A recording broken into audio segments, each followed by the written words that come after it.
Bienvenidos. Hoy nos metemos con un material muy particular, un fragmento que viene cargado de emoción personal. Se titula Los malditos desfiles de Lisbe.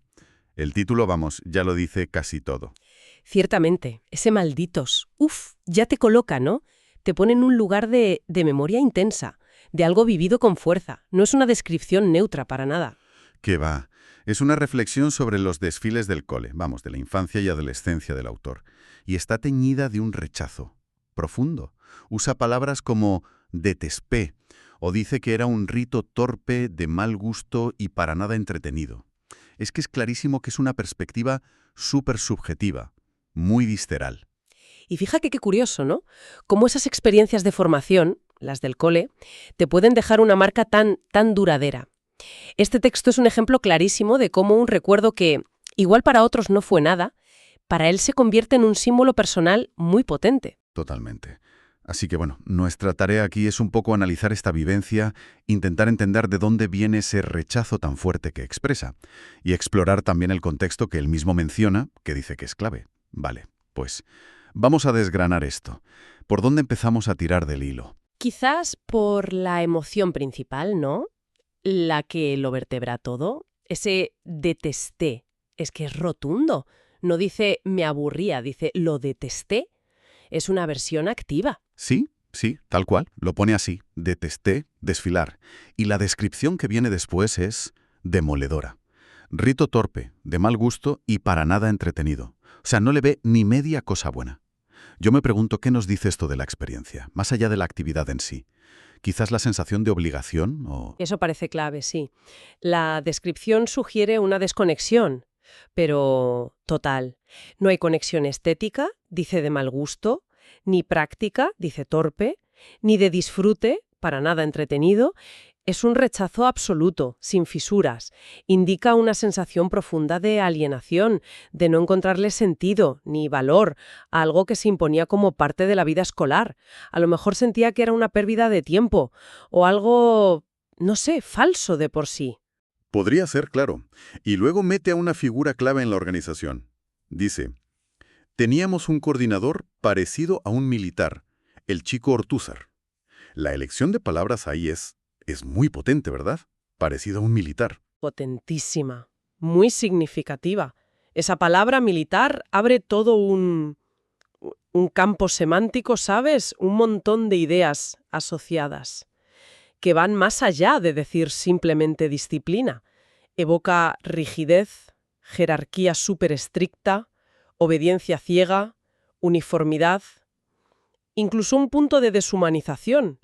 Aunque no sepamos nada real de el chico Ortúzar, el autor lo ve a través de esa lente, y eso tiñe toda la escena, claro. Tiene toda la lógica. No es lo mismo decir un coordinador estricto que parecido a un militar. La carga es, mucho mayor. Y lo refuerza justo después con una analogía muy visual. Todo parecía un batallón, con banda de guerra incluida. Ahí está. Un punto clave aquí es cómo es el lenguaje bélico, ¿no? Batallón, banda de guerra, y le sumas lo del coordinador militar. No solo describe, sino que construye activamente la atmósfera que el autor quiere transmitir. Pinta un cuadro de marcialidad forzada, casi absurda en un contexto escolar. Transforma una actividad que podría ser cívica o festiva en una especie de simulacro castrense. Es una imagen muy fuerte, sí. Casi puedes ver a los chavales marchando de forma un poco mecánica, ¿no? ¿Y qué crees que implica eso? ¿Transformar una actividad del cole en algo militar para la cabeza de un chaval que ya de por sí la odia? Yo creo que intensifica la sensación de falta de control y de individualidad.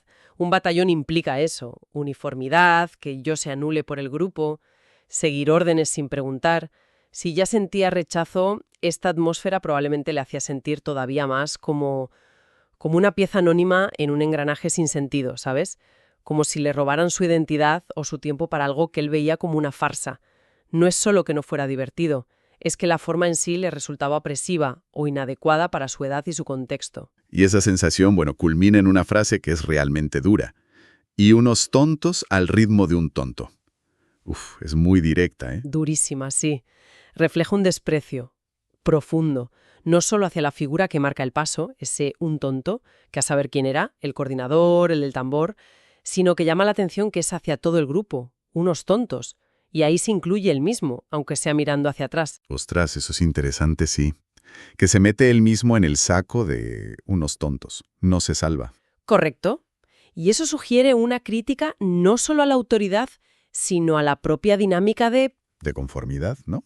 De hacer lo que hacen todos. ve la actividad como algo intrínsecamente absurdo, donde participar significa someterse a esa tontería, seguir el ritmo sin pensar. Es una denuncia de la pasividad, de la falta de espíritu crítico o de rebeldía en ese momento. Quizás hasta una autocrítica por haber participado, aunque lo odiara. Cuestiona la validez misma de participar en grupo cuando sientes que no tiene un significado real. Y entonces justo ahí el autor da un giro y lanza una hipótesis, ¿no? Para explicar de dónde viene todo este sentimiento. Cito, debe haber sido que la detestaba porque en ese tiempo todavía estábamos en régimen militar de Pinochet. Aquí es donde la memoria personal se engancha ya explícitamente a la historia, con mayúsculas. Así es, establece una conexión causal, aunque fíjate que la formula como una posibilidad, mirando hacia atrás. Debe haber sido que vincula su rechazo íntimo, personal, a los desfiles, con el clima político general de Chile bajo la dictadura. Su interpretación es que la naturaleza que él percibía en esos desfiles, rígidos, marciales, jerárquicos, era un eco, una manifestación a pequeña escala del régimen autoritario que dominaba el país. Es una conexión muy potente, ¿sí? ¿Cómo crees que funciona esa asociación en su recuerdo? ¿Era algo consciente entonces de chaval o es más bien una elaboración posterior para darle sentido a ese rechazo tan bestia? El texto no lo aclara claro, pero a ver, psicológicamente las dos cosas son posibles. Podría ser que incluso de niño o adolescente captara intuitivamente esa resonancia entre la atmósfera opresiva del colegio en esos momentos y la atmósfera del país.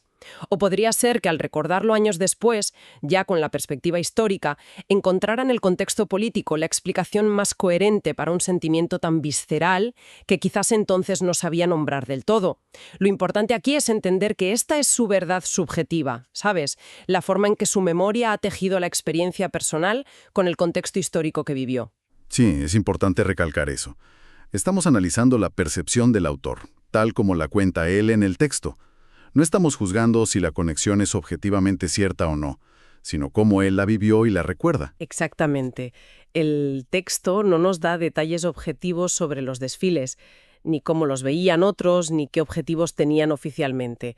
Se centra en la vivencia interna del autor.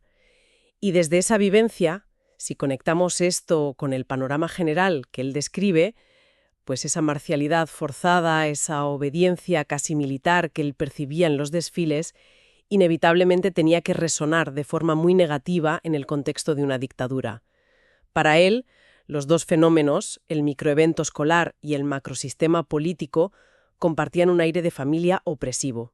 Entonces, esa conexión, fuera consciente o no en su momento, funcionaría como un amplificador de su rechazo inicial, ¿no?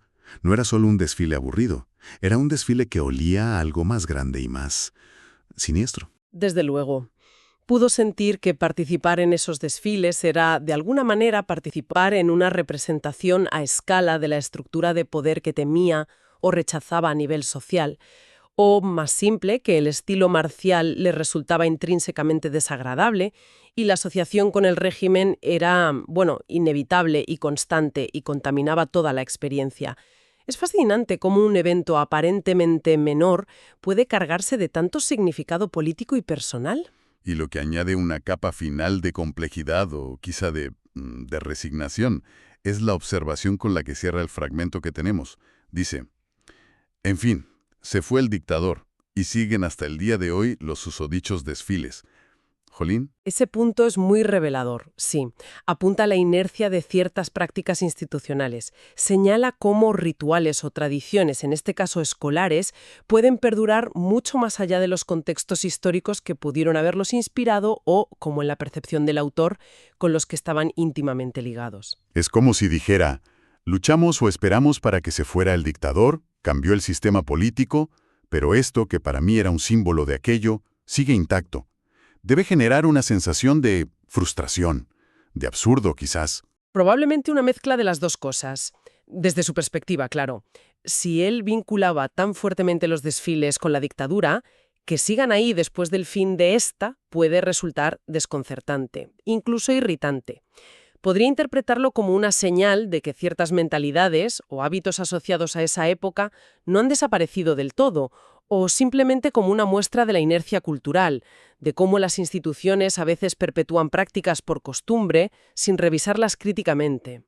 O quizás, visto desde fuera, sugiere que la conexión que él hacía era muy personal y que para la institución o para otros los desfiles tenían o fueron adquiriendo con el tiempo otros significados. No sé, cohesión escolar, celebración cívica, una tradición sin más. Esa es una reflexión válida, sí. La persistencia de una práctica no siempre significa la persistencia de su significado original o el que alguien le dio. Las tradiciones pueden vaciarse de su contenido inicial o adquirir otros nuevos.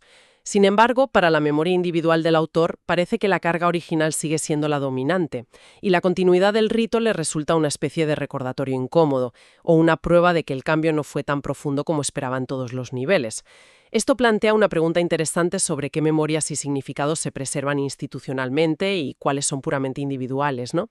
Entonces, si intentamos, destilar lo esencial de este análisis, ¿cuáles serían las ideas clave que nos llevamos de este fragmento? Yo destacaría varias cosas que emergen. Primero, la fuerza con la que una experiencia escolar que puede parecer rutinaria puede grabarse en la memoria individual con una carga emocional negativa muy intensa y que perdura.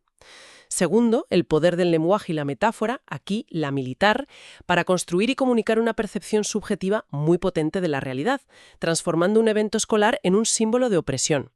Tercero, y esto es fundamental, este texto ilustra súper bien cómo la memoria personal entrelaza lo cotidiano con lo histórico-político, resignificando experiencias a la luz del contexto general. El desfile se convierte en un microcosmos del régimen para él. Y cuarto, la reflexión sobre la inercia de las tradiciones institucionales y la posible, la disonancia entre los significados que éstas tienen para la institución o la sociedad y la carga emocional que conservan para individuos con vivencias particulares ligadas a ellas. Queda claro, vamos, que no es solo la anécdota de alguien a quien no le gustaban los desfiles. Es una ventana a esa interacción compleja entre individuo, memoria y contexto. Totalmente. Es un ejemplo magnífico de cómo la memoria no es un archivo pasivo, sino un proceso activo de construir significado. Se tejen la experiencia sensorial, la emoción, la interpretación personal y el marco histórico-social. Y el resultado es una narrativa interna que da forma a nuestra comprensión del pasado y a menudo también del presente. Este fragmento nos ofrece una mirada privilegiada a esa construcción subjetiva, intensa y muy, muy personal. Y nos deja con una idea ahí, resonando, ¿no? El autor constata la persistencia de estos desfiles más allá del contexto dictatorial al que él los asocia. Y esto nos invita a pensar, quizás como reflexión final para quien nos escucha, teniendo en cuenta esta perdurabilidad de ciertas prácticas. ¿Qué otras rutinas, rituales o tradiciones que vivimos hoy, en la educación, en el trabajo, en lo social, podrían, sin que seamos del todo conscientes, arrastrar ecos de contextos pasados, o despertar en algunos participantes sentimientos intensos y complejos que no siempre se dicen en voz alta? Quizás valga la pena observar nuestro entorno con esa pregunta en mente, ¿no?